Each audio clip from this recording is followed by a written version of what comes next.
Hi. Once again, my name is Devin, and this is part 3. I want to continue talking about the garden metaphor. Specifically, we stopped with the roots of the weed, right? And so where are these doubts coming from? What is the source? Well, one source, one problem that we have to take away is a false belief, right?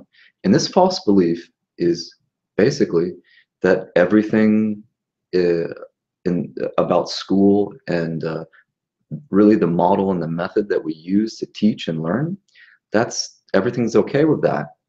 And really what happens is when everyone, the whole of society says, oh yes, of course, that's the model, that's what works, that's the most practical, there's no other way, and that's how the world is, then when we have big problems in learning, then generally the only conclusion we can have, the only conclusion is that, well, it's me, or it's the thing that I'm trying to learn. It's too complicated, or I am too stupid. And that's not a good dynamic. And really that stops a lot of people from learning. And it's a shame because it's not true. Because this is a false belief, right? There is a problem with how we teach. There is a problem with the model, right?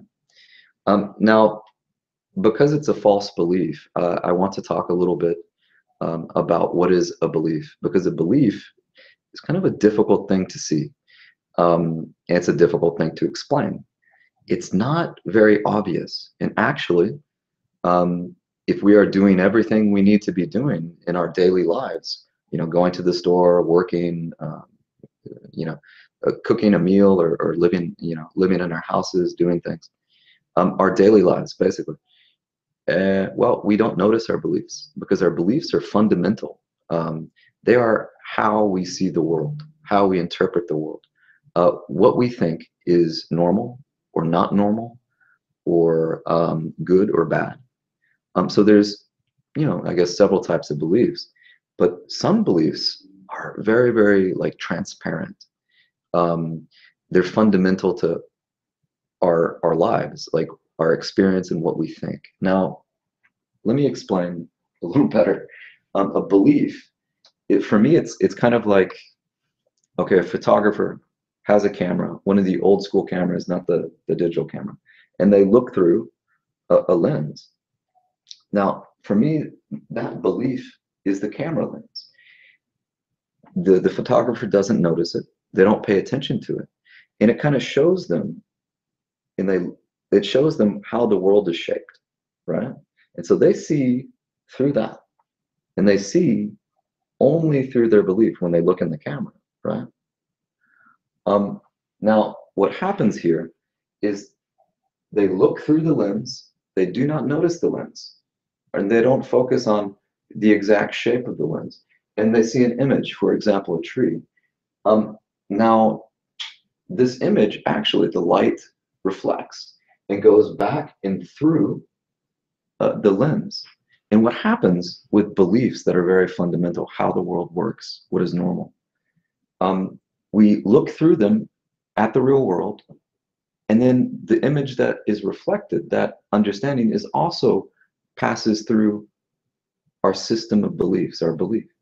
So we are interpreting and putting our interpretation out into the world, onto the world, and the world is returning and reciprocating an image through our belief system. And we tend to really like things that reflect and are in concert or do not conflict with our system of beliefs.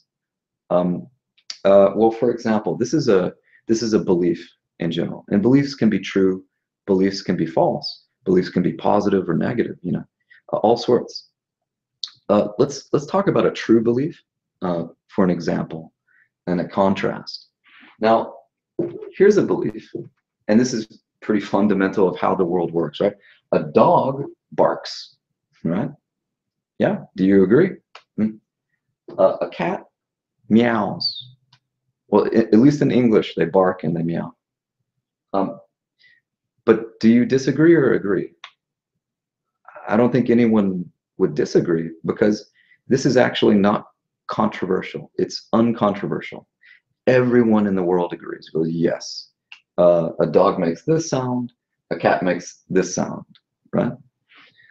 So this is an example of a true belief. Now, a belief that is, you know, very obvious, like the world functions like this, okay? And everyone else sees the same thing. And so everyone around you is going, that's true, that's true. No one doubts that. No one thinks otherwise. No one thinks a different thing. And so what happens is you see it to be true. And then everyone around you sees it as true, and no one questions it. So if it's a true belief, it's non-controversial, right? And you see it as obvious, then, well, that's appropriate. That's not a problem, you know, because beliefs can be true and they can be false. If someone came to you and said, well, it's actually dogs meow and cats, they bark. You think, no, you're crazy. Like, no. And there's not a problem. You can just say, no, I don't need to waste my time listening to this, right? And that's a natural reaction if the belief is true and someone tells you that it's not true. Like it's a, you know, so for example, this is a true belief. Now, a false belief can be, you know, the same. It can have everyone around you in society believes that this is true, but in reality, it's the opposite. It's not true. And what happens, you see it as true, everyone else sees it as true, and so there's a lot of reinforcement.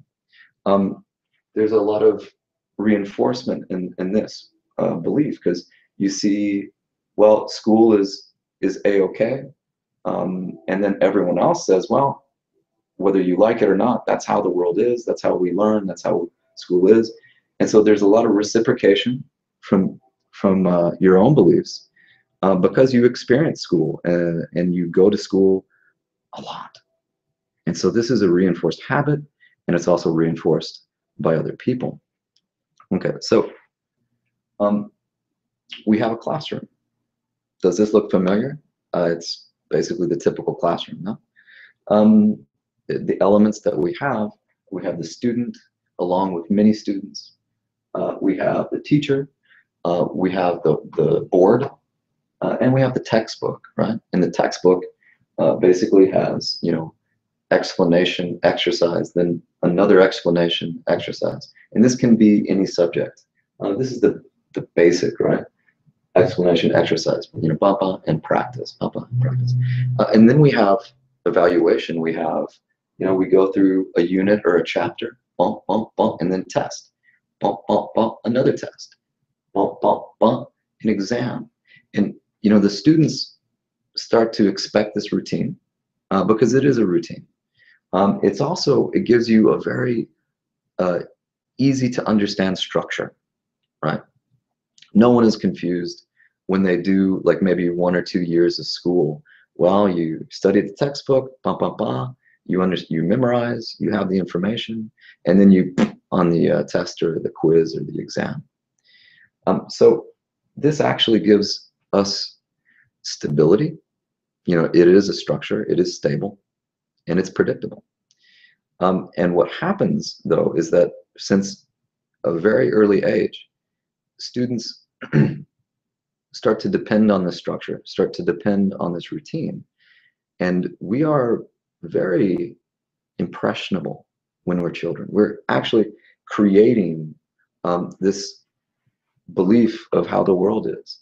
And so, I mean, think about how many years, how many months, how many weeks, how many days and minutes did you spend in a classroom like this since you were a real small child, creating your belief of what the world is, what is normal, what is not normal. We really created our belief of what is learning and how am I a student or how am I a learner in a classroom like this. And now I don't have a problem with every element of this. I do believe in structure. You need structure. I do believe in, you know, having, you know, a teacher. I don't think that we need so many students specifically in a language school, but I do understand why we have it in kind of school in general. It solves a lot of problems. We have a lot of students. There's not a lot of trained teachers. Having a book, standardizes things so we understand as educators and parents can understand what is being taught. So there's responsibility and accountability. There's all some good things and some necessary things. So I don't think that it's all bad. But the problem with the academic model is that, well, basically its objective is very specific. It's a very specific model, and it comes from academia. Now, because it's such a normal thing, a lot of reactions will be, well, who cares, or what's the point?